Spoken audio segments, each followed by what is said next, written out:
Hey everyone, it's Boots from Bootsies BookClub Such. And I'm Coco. And today we will be unwinding the tea of Dancer from the Dance with our very special guest, Joe Cavallaro. Find him at Joe Cavallaro. Oh my gosh. And I'm so excited because he finished the book and as soon as he finished it, he texted me and he was like, wow, thank you. Which it's so crazy because to have people involved on this journey that we're going on is just like so amazing. And we will be focusing on gay epic novels. Gay epic novels. Yes. Is that how you saying like that's the genre we're doing for the next That is the book? genre. So add your idea to the slot and we'll see who gets picked. Period. But yeah, today we're going to be talking to Joe. We're wrapping up Dancer of the Dance. Can't believe it. I mean, this journey was amazing. I felt like it was like a therapy session that I'm so grateful for. And I needed it. I needed to reflect on those parts of my life that I didn't really know.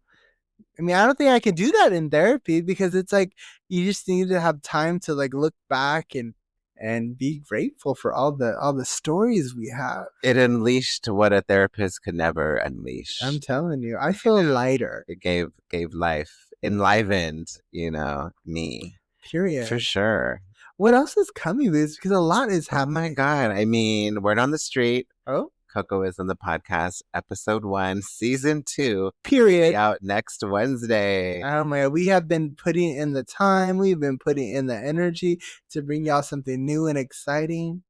Cocoism, the song is on Spotify, Apple Music. Cocoism, Unbreak My Heart. And the maxi single comes out in October. She's very cute. Honey, and there's a video coming too, because you know what? If you know us, you know us. We're too much, and we can't just put a song out. It's a visual thing. We're giving you a visual bonanza, honey. We're giving you things, honey. This show or this book that we read just made me want to take another English class because I need rich words. I'm about to be reading my thesaurus, honey, because I want words that are grandiose.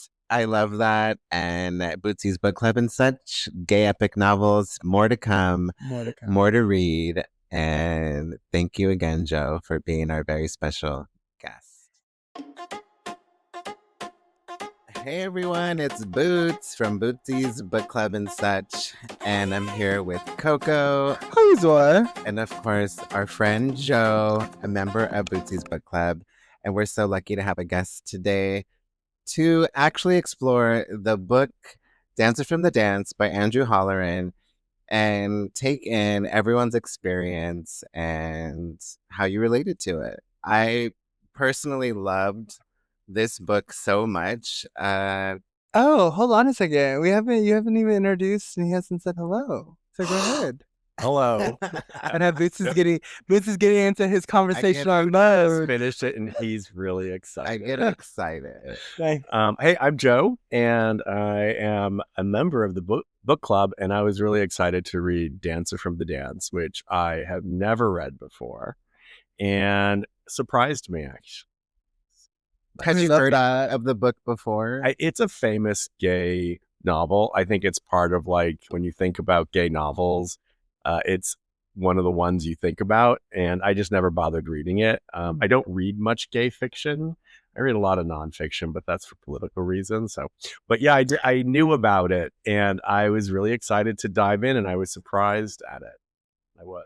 How did you learn about it? When we started the idea for Bootsies Book Club, it was, for me, it's something nostalgic from my past, which I was thinking about earlier. I was such a young reader. My parents would drop me off at the library, and either you were playing on the playground or in the library. And I lived in the desert, so it was very hot. So I loved the library. I loved reading. And I realized that as an adult, that was so much less in my life. And I wanted to read again. And when we decided to make space for the book club, which will also be like a new segment in Cocoism, the podcast, I just reached out to a couple of friends and they recommended this book, Dancer from the Dance by Andrew Holleran from 1978. I had never heard of it before. And And what was dope about it was Scott, our friend, told us about it, right? And I told him that I wanted to read, I don't know, like some like almost like a gay romance novel. Like that's really what because I had never even heard of that, right? Or that there's something like that existed.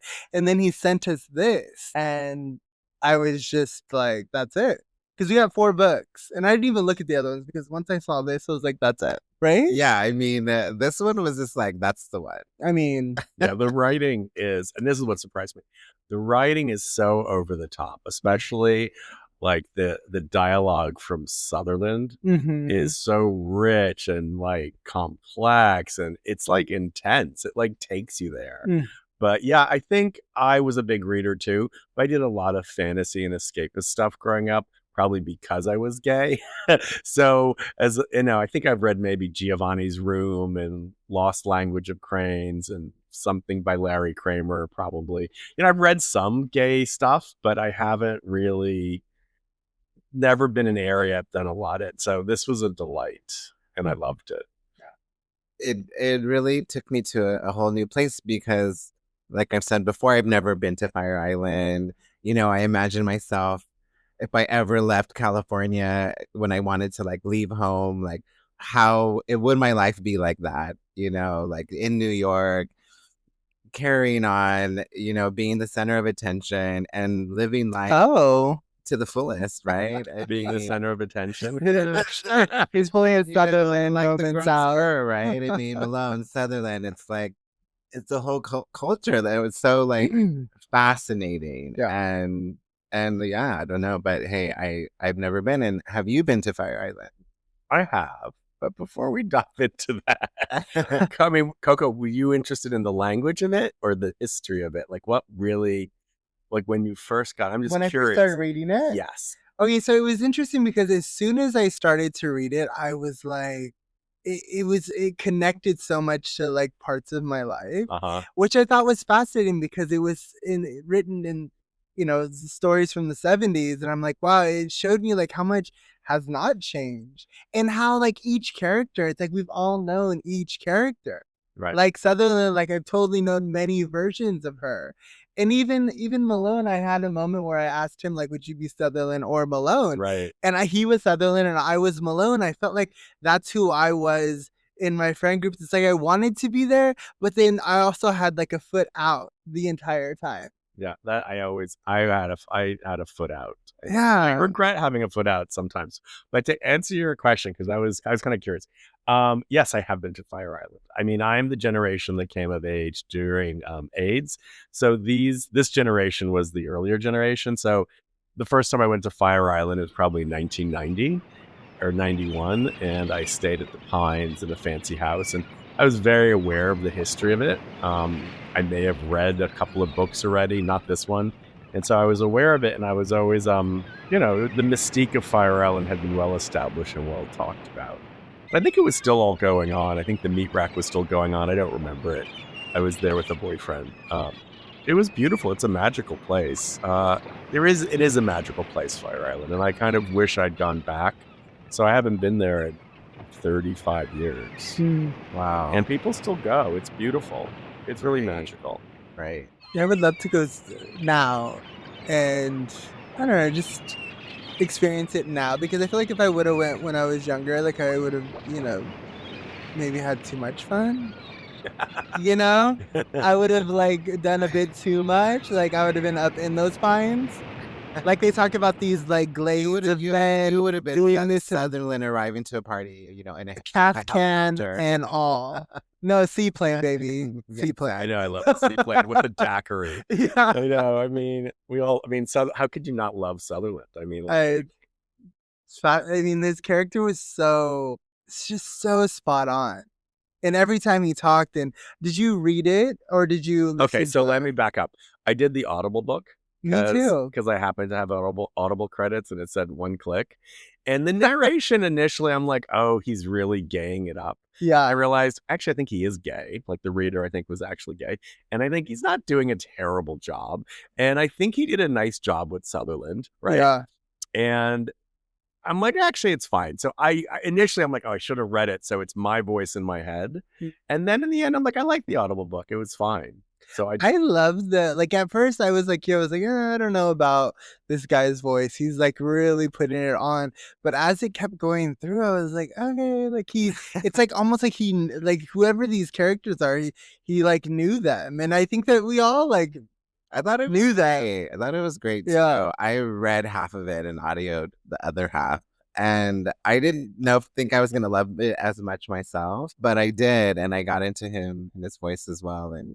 And he really portrayed every character like so specifically, and I love that part. And he I don't know, like I loved all the characters and the journey from like the beginning till the end. Yeah. And as much happiness and wild times that they had, there was so much sadness and loss along the way. And, you know, that was pretty like heartbreaking for me. Mm-hmm. You found it the loss or the emptiness heartbreaking? Like what? Yeah, I mean a bit of both, right? I mean the separation from like maybe reality and like living in this dream of like, you know, the dance floor, the nightlife, the drugs. I mean, to be alive in a time when like pill popping was so popular, you know, and to like, you know, pop the Quaalude or pop the Xanny or whatever was going on and then bring it up like with the angel dust. I mean,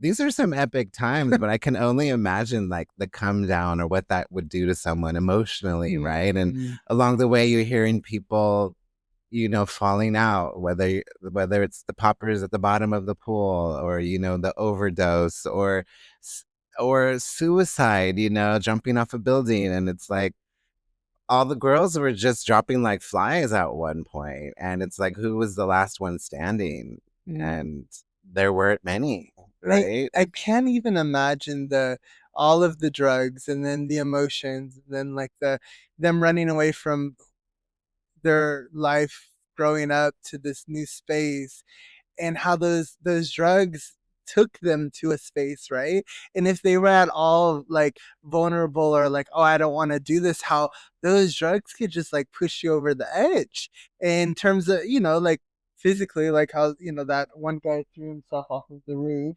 Right. Or they're trying to stab himself or something, and that's yeah, that was towards he was just like, it's like, done. Sounded a little druggy. I mean, we all live in San Francisco, so we know, you know, that there's a lot of drugs out there still. Yeah. Right. And, you know, I had a lot of club days and a lot of party days. And I think some of those themes and those people and those characters, they're part of a life stage. And they're, like you said, like you see them around you now. I saw them around me in the late 90s and early 2000s. Was that San Francisco? In San Francisco, okay. Yeah. Because I used to go clubbing at least 3 days a week.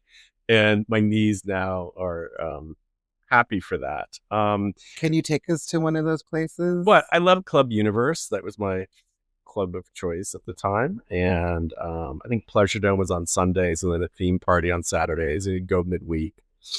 And you would do whatever cocktail of drugs that, you know, you were into or had. It was normally ecstasy based, of course, because it was the 90s and early 2000s, so everyone was doing ecstasy, which is just Molly, right, with some speed. And it was fun. But yes, some people fell out, some people didn't make it. And so when I listened to the book, I was recognizing this as a life stage that you either survive or you don't. And I would say, except for what happened with AIDS, the majority of people survive this life stage. So it wasn't sad to me. And the fact that the two narrators were kind of talking about it after the fact, and one was in the South and retired from the gay scene, and the other one was chronicling it, so basically retired, made me feel like, yes, it was a moment and the moment's over. And that moment is being young. Right. And sometimes you hold on to being young too long, because Malone at the end of the book, right, is going the party where he's supposed to get married off, but whatever, is a going away party in the end for everyone. He's supposed to be what, 38 or something, or 40 almost. And I'm thinking, yeah, that's like especially now, the end of childhood. And he tells someone, Asher, the guy he's supposed to be fixed up with, who he doesn't want. John, is it John? John Asham? John Asham. Yeah, because he's rich. And Sutherland, so the end of the book, sorry, a little bit of a spoiler, Sutherland's trying to get Malone married off to someone very rich so that he has a townhouse, and also therefore Sutherland's taken care of. But anyway, it doesn't happen. Sorry, I just said that too. But spoilers. And he tells Asher, well, you're just at the beginning of your adolescence. For us, for gay men, your adolescence goes into your 30s or something like that. And he talks about that and how I'm over my adolescence. My adolescence has ended. And I would say for me, as a gay man, my adolescence lasted to my mid to late 30s also, in a way. So that felt very now. Right. And therefore, it didn't seem that scary. It just felt like a moment captured. And I don't think it's necessarily only true of gay people. Mm-hmm. Totally. I feel like my adolescence, ran up to turning 40, but that was okay. There was a lot of life lived up to that point, right? And I'm here now, but I had so much fun here in LA as a young person, in the nightlife, clubbing, experimenting with drugs, having the Malones and the Sutherland like around me, as my friend group and those who took care of me. And I mean, I took some deep dives throughout all of that. I mean, I had to, pack up my bags and move home for a minute, for a while. I had to literally move home to my high school bedroom, because I couldn't handle it all. And I just kept wanting to be okay with it and think that I could handle it and I can go back and this and that. But I mean, I've learned a lot, and I like where this place, Dancer from the Dance, took me, because I got to reflect so much on the fun times and really be appreciate it, because I wouldn't want to take any of that back. Exactly. I mean, it's exactly that. I mean, I had moments where I had one moment when I went back home for literally 2 months, and then even though how much I loved my mom and my family, I was like, what am I doing here? And then I left again. And that was after I came back from New York, and then I was doing too much, and I came to LA for a minute. And just things were getting crazy. Mom was like, you just need to come home for a minute and just take a step back, and then you can leave again.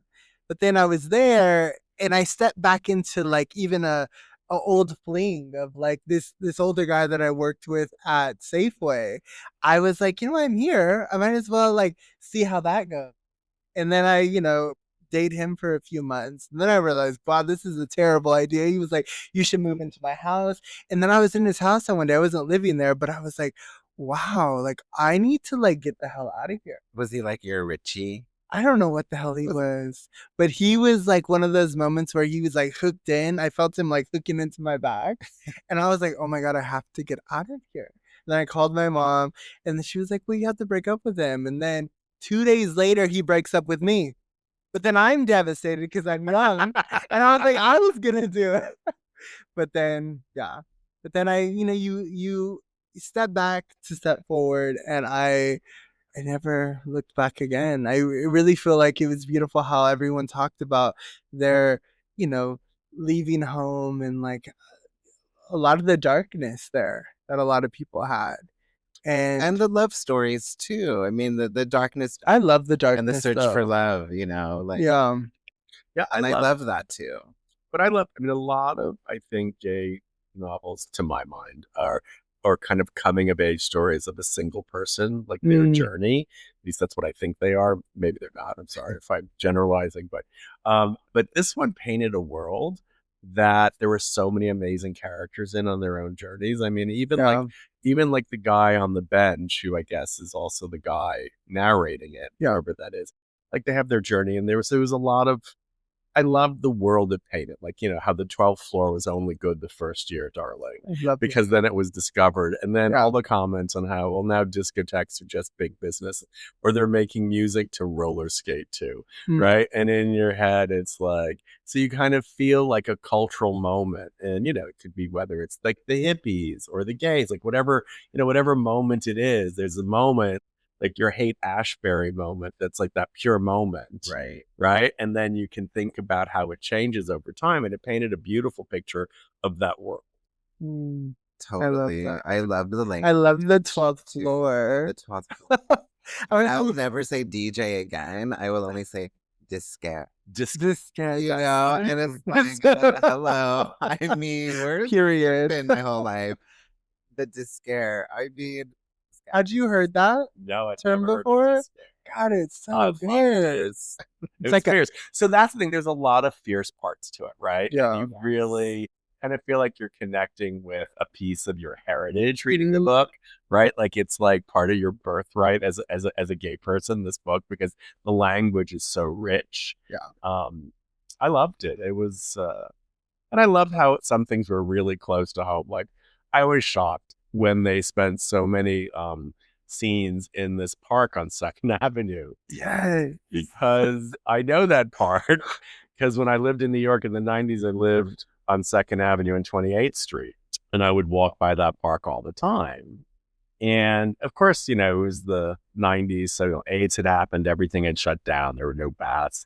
You know, the city was kind of coming back from a really, really dark time like San Francisco had in the 80s, but it was still very different than probably the 70s.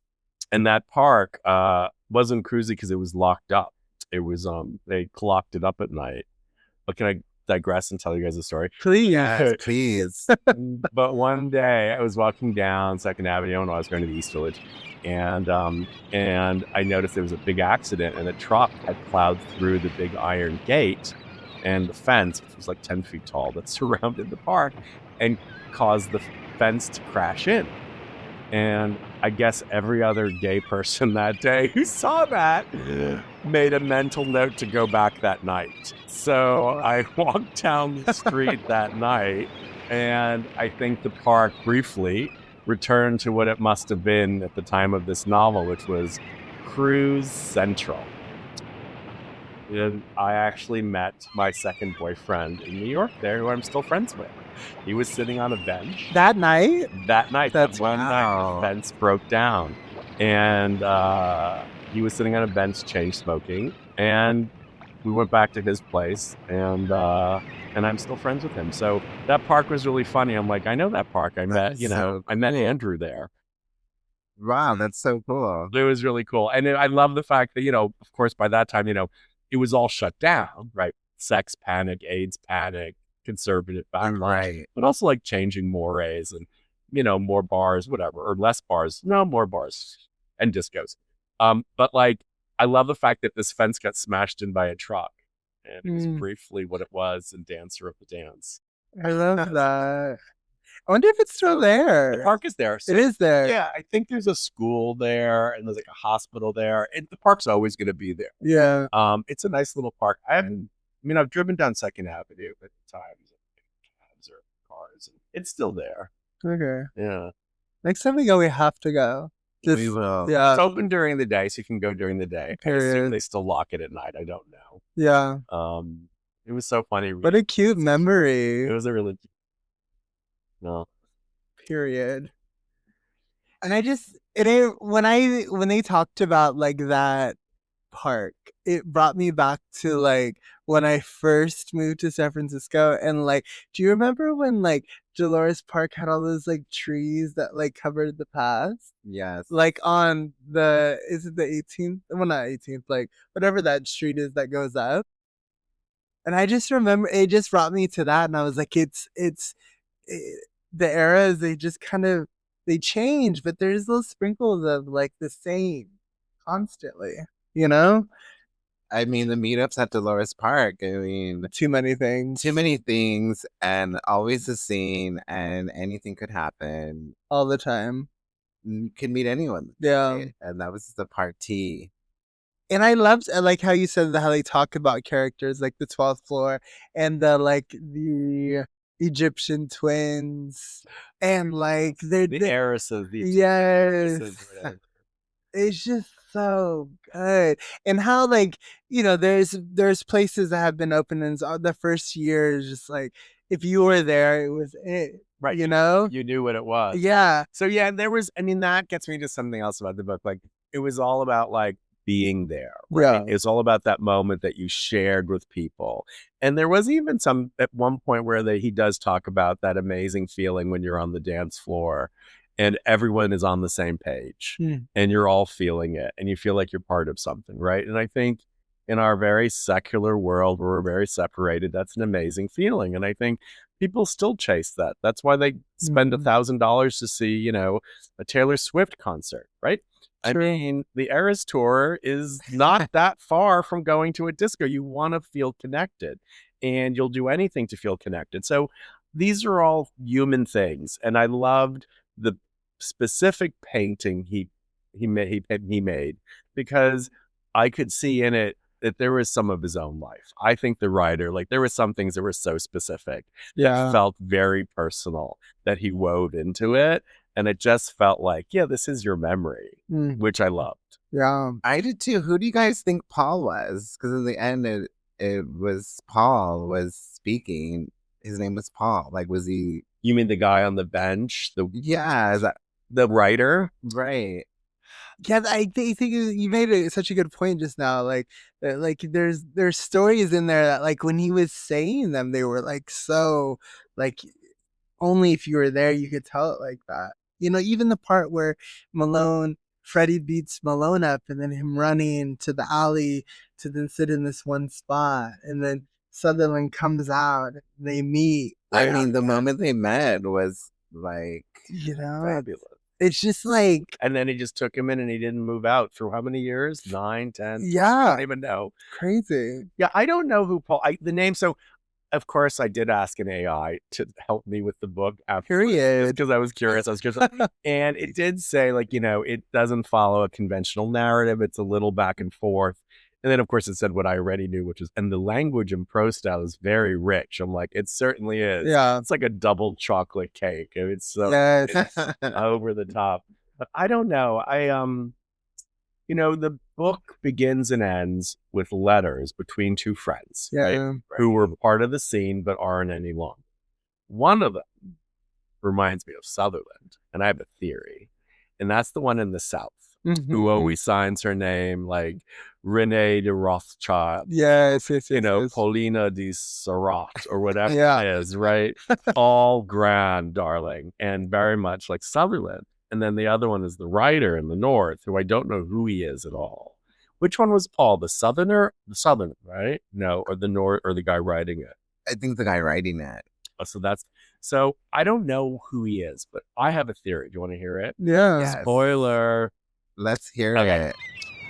I think the party that Sutherland threw for Malone at the end of the season, at the end of the last Fire Island Bacchanalia, was actually his own going away party. And he staged his death. He needed an exit. Remember, Sutherland was there so long. He was there for 20 years partying. And he said it was about marrying Malone off, but he knew Malone wasn't going to get married off to John Sad. Right. Sure. So, and because it was a closed casket in Tint, why when you just died of an overdose? Because you're just there. It's not like you got hit by a train. And so I think that the Southern person is actually Sutherland. And it's all kept on the hush-hush. And he's retired to smell, the flowers and sip tea. And so you would think Sutherland faked his death. I actually think two things about but also Malone too, I think Malone is alive. Same here. And that's the reason why he didn't go to the funeral. So I have a complete unlock for me. Because they loved each other. They were like non-sexual gay lovers. And that's a really common thing. Like life partners, but not romantically, just like you are my best friend, right? Yeah. And so at the end, they were both done. Malone was done because he was just a sweetheart and he was very genuine and he really did want the white picket fence. And he kept saying, I just want to have like a job in the middle of nowhere. right? And I want to get out of the scene. I mean, he'd been hooking for how long? I mean, he'd become like a male prostitute. Right. Done. And then Sutherland had been doing the party circuit for 20 years and knew everyone and was just done. I think the reason why Malone didn't show up to the funeral and everyone was horrified is because he knew it wasn't Sutherland in the casket. And I think Malone swam across the bay, didn't die, he was healthy. He didn't party, remember? He didn't do drugs. They mentioned that at the party. Mhm. And he disappeared because it was his time to disappear. So they both disappeared. Well, maybe they're writing letters back and So forth. the question is Paul Malone, right? But then I'm like, why is he still in New York? So one way to think about it is it's still Malone and still Sutherland. But I don't know if I go that far. What do you guys think? But I do think I like that idea that they're both still alive. Yeah. That was Because important to me. That like somehow makes sense, and it just seems like that would be why not, right? And it's like there's so much gossip and like tea about Malone, like, you know, burning in like the bathhouse. Yeah, Everhard Bath was grisly, but they make a point of talking about how grisly it was and how we don't believe it. Right. I agree. Yeah. And he never really stayed very long. Like, why would he have been in the fight? 7 a.m. But no one thinks he drowned, and it's like he's never heard from again. And then also, It's kind of beautiful. I'm glad that you pointed that out about Sutherland too, because I was, you know, the dramatics of him, you know, leaving the note and like him overdosing or whatever that it was, you know, looking to be. And then the funeral, like, totally. I mean, yeah, it was also, I think those queens are just, they both like escaped and are like writing letters back and forth. And they, you know, it's the story. yeah. And I agree with that, because even the way, if you think about like that part where they talk about him or Sutherland reaching into his little silver container, whatever you call it, to get the pill, he's been doing it for too long not to know exactly what he's getting. It was just like these little details that I was like, okay, that's weird. And then how they're like, we didn't find him for 2 days. And then the swimming part, I was like, I just, it was like you said, like a going away party. Like and then even the funeral, like that's what he wanted. He wanted people to then mourn this personality, this like, now it is dead. It is gone. You know? Yeah, and it's very funny. And that's why when you said it was sad, because I'd already come to that conclusion that they were both alive, I didn't know for sure if they were both the letter writers. And I think you make a great case that why wouldn't they be? I don't know. But the fact that I convinced myself that they were both alive is why I didn't see the book as sad. I mean, I kind of see it as it's a recollection of a time. And yes, love was fleeting. And, you know, I've read Larry Kramer, and Larry Kramer lived through the same period and became a great advocate and a huge AIDS advocate and voice, and changed everything and wrote The Normal Heart, and it was heartbreaking. But he really did look back on this period as decadent with a big D and felt that it was bad. He judged it to be unhealthy and bad and a mistake, probably. I don't think this book does. I think this book is little more ambivalent on if this was good or bad. It happened, and they still live. Is it proof that it didn't kill them? It's less self-hating gay that they live. If they both died, it would be a more negative judgment of this time, and that's why I choose to believe they. Period. I love that we come to that. No, and like you just finished the book, because I've been thinking about it a lot, and I'm just like, and even like I re-listened to the last probably hour and a half, probably 3 times, because I don't know, there's something about like the ending and even the letters between them that, like, when you said that, like, that's what I was like, something was going through. I was like, what is this? Even the way it ended, the last letter was Rothschild, and she. I wish I had that in front of me so I could read it, but like that ending, it was almost like, you know, see you later, girl. Yeah. And it wasn't like, it wasn't heavy, and it wasn't edgy. Yeah. I think what happened, and there was a great reason, you know, everyone died, right? So I understand what happened in a lot of the writing after the 70s, and this is seen as a little microcosm and a capsule. But I think judge the book by its own merit, I think it's light. I think it's a light book. I don't see it as a heavy, dark book. Yeah. I mean, it may have some indictments about pursuing pleasures of the flesh, but you do that when you're young, And I don't know. I mean, I thought it was a lovely, lovely book, and it was great. It took me back to a lot of things. I mean, because I grew up there. I mean, I'm a New Jersey kid, so I'm an Italian from New Jersey. So I'm like Freddie. What's his name? Yeah. And he said like the wop from the Guinea wop from like Bayonne. Yeah. I grew up near Bayonne, right? I'm an Italian like him from it. So I'm already on the other side of the privilege of these guys, at least in the culture of the time and in the culture of New York. So it really kind of took me home, and it was a beautiful moment, and he did a beautiful job capturing it. I love that.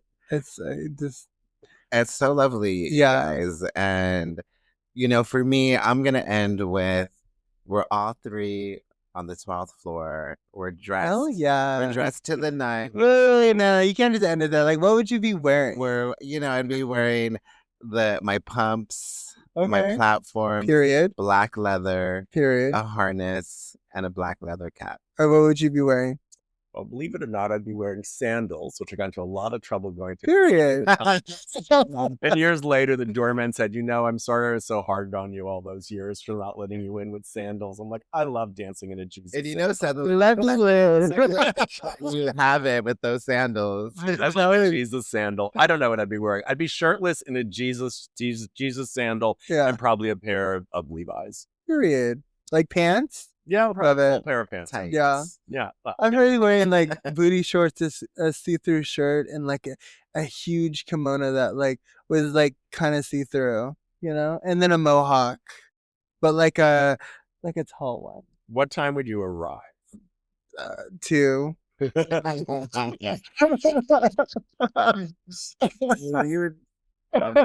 Holding court with Sutherland and Malone, Period. listening to the Discare, watching the Egyptian twins get it on the dance floor, and living, right? Yeah. I mean, thank you, Joe, so much for being here. And this Bootsies Book Club moment is legendary for me. And share your thoughts. What do you guys have to say? Go first. I'm just like gooped. I mean, like you probably don't know this, but like this is like literally the first book I have ever read fully by choice in my entire life.